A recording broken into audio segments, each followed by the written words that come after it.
Ladies, gentlemen, and anyone in between, please welcome our star clown for tonight, Cash UN.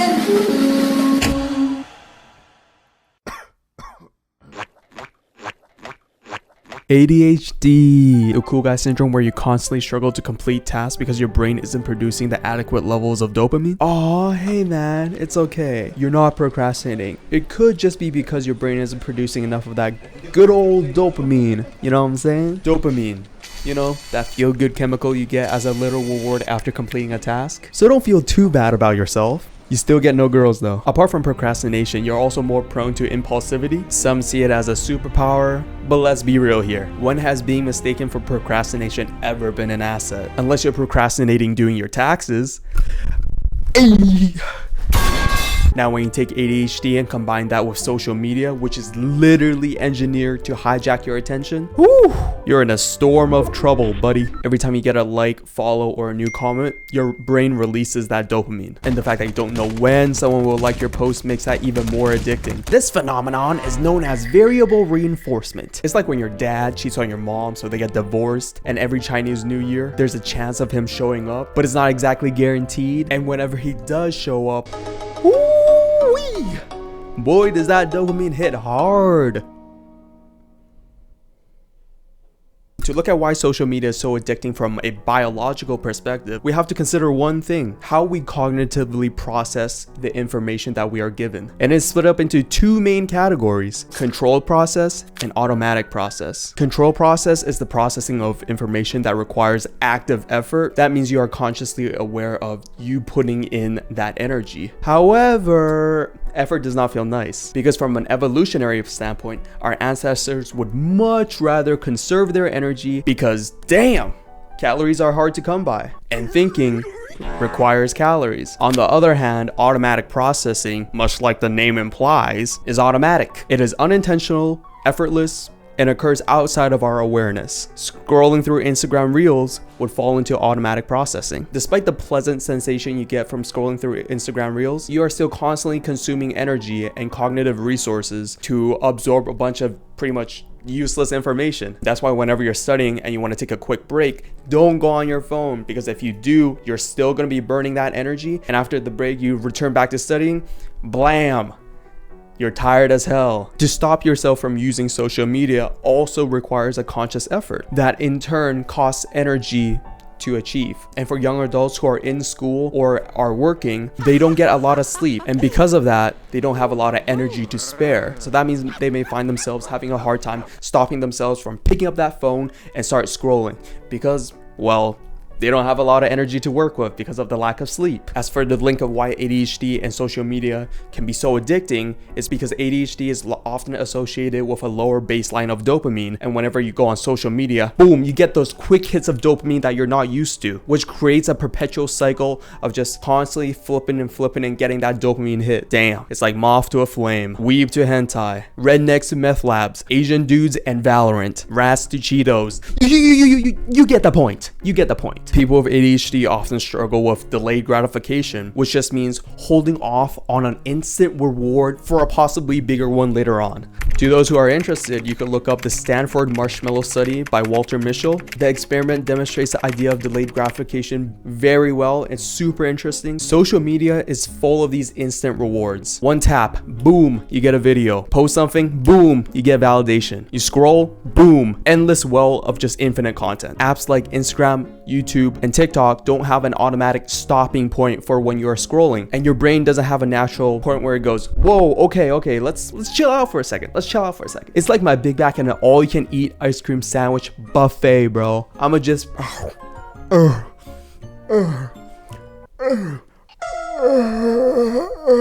So, with all this information, I asked myself, how does ADHD affect the way young adults interact with social media? Is it just tune in and goon? Or is there something more to the relationship? Like the manic pixie dream girl you saw in the elevator named Summer, who also just happened to like the Smiths. Is she really the perfect girl? Or is there something more to her? In hopes of answering this question, I prepared 3 articles for us to look into today. And that's 3. More than the amount of people you shot your shot with.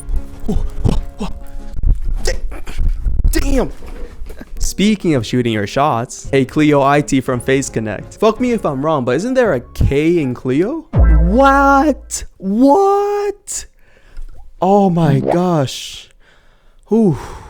Oh, whew. Anyways, back on track.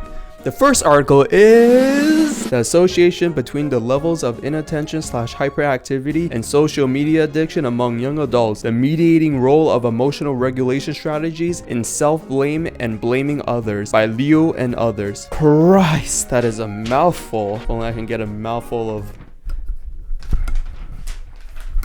The article mainly tested how the link might work between ADHD symptoms and social media usage via a statistical framework called a mediation model. An example of a mediator model is exercising leads to improved moods. Exercise would be the independent variable and the mood would be the dependent variable. And people who exercise more tend to sleep better, and better sleep leads to, well, improved mood. So in this specific example, the mediator would be the quality of sleep. The mediators help researchers explain the relationship between an independent variable, ADHD symptoms, and dependent variables, which is social media addiction, via a third variable known as the mediator. In this case, the mediator is coping strategies like blaming yourself and blaming others. One possible explanation for the link is poor emotional regulation. Turns out when you're emotionally overwhelmed, social media becomes like your digital pacifier. In short, ADHD leads to bad vibes leads to doom scrolling. Moving on. Now a lot of you dirty little degenerates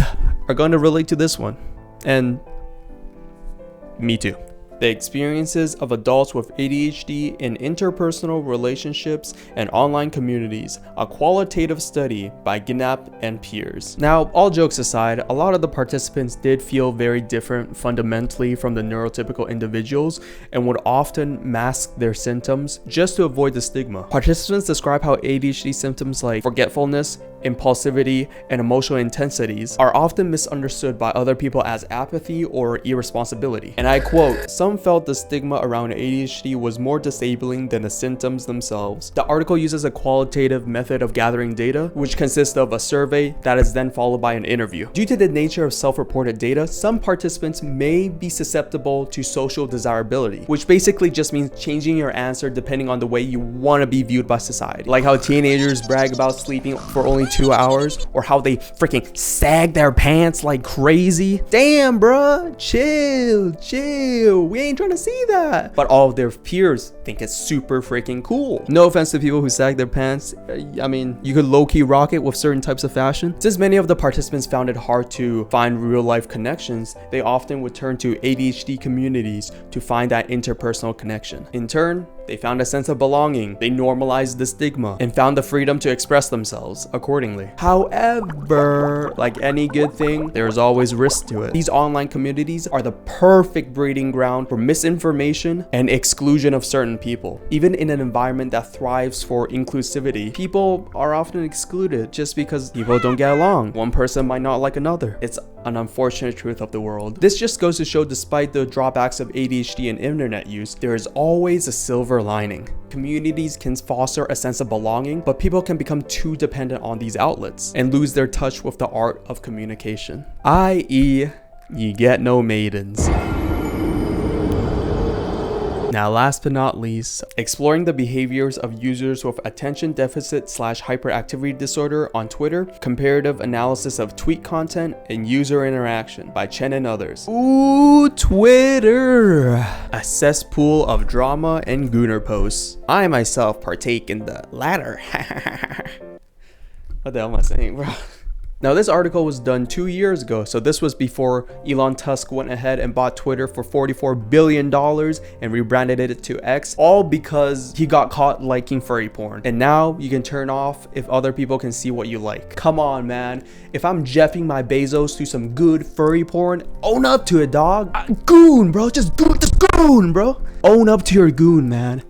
Be you. And I've seen some furry art, bro, and whoo, you guys are some good artists. You guys are Amazon. Okay, that was a bad joke. The participants were split up into two groups, those who self-identified as having ADHD and those who did not, i.e. the control group. Among these groups, the topics most frequently talked about were highlighted. In those topics, discussions are further compared. On some multi-layer shit right now. Then the emotions of those tweets are scored and compared to each other. Lastly, the time of tweet, whether it's a retweet or an original, and follower counts are all recorded. Pretty standard stuff, I would say. What they found was that ADHD users experience higher frequencies of annoyance or confusion and less frequent expressions of excitement, curiosity, and caring. Apart from the frequency of experiencing certain emotions, the intensities of which they feel them are also different from the control group and the ADHD group. The ADHD group seems to experience an increased intensity of nervousness, sadness, confusion, anger, and amusement compared to the control group. Now, the actual content of which the ADHD group tweets out seems to differ a lot from the control group as well. The ADHD group often tweeted about difficulties focusing, time management issues, sleep problems, and substance use. Don't do drugs, kids. A possible explanation for this is those that suffer from ADHD have a delayed sleep phase, making it difficult to fall asleep at specific bedtimes. So while the rest of the world slumbered off in dreamland, ADHD individuals would have increased activity of tweets from 12 a.m. to 6 a.m. Additionally, mathematically, statistically, the ADHD group also tweeted more frequently with more original tweets as opposed to retweets. Now, what does this all mean? Those with ADHD might feel more comfortable expressing themselves online, hence the higher number of tweets, which ties into our previous article about how neurotypical people stigmatize those with ADHD. And the online environment can be a space in which neurodivergent individuals can feel at ease. This is important because it opens up an opportunity for mental health monitoring, support tools, or even diagnostic assistance via the use of social media data. So Gooners can help heal the world, huh? What can we take from all of this? Across cultures, platforms, and methodologies, these studies point to one clear idea. ADHD doesn't just make someone distracted, it fundamentally changes how they interact with the online world. Social media can be a form of escape or a source of help, or even a self-soothing tool, but it can also be compulsive, emotionally draining, and reinforces unhealthy habits. Understanding this complex relationship better helps us support those with ADHD, not just through medication or therapy, but by shaping the digital environment to be more mindful of their unique challenges. I just want to end off this video on just because someone has a psychological condition or a brain condition, they are still deserving of the love and support that a neurotypical person would receive. Anyways, deuces!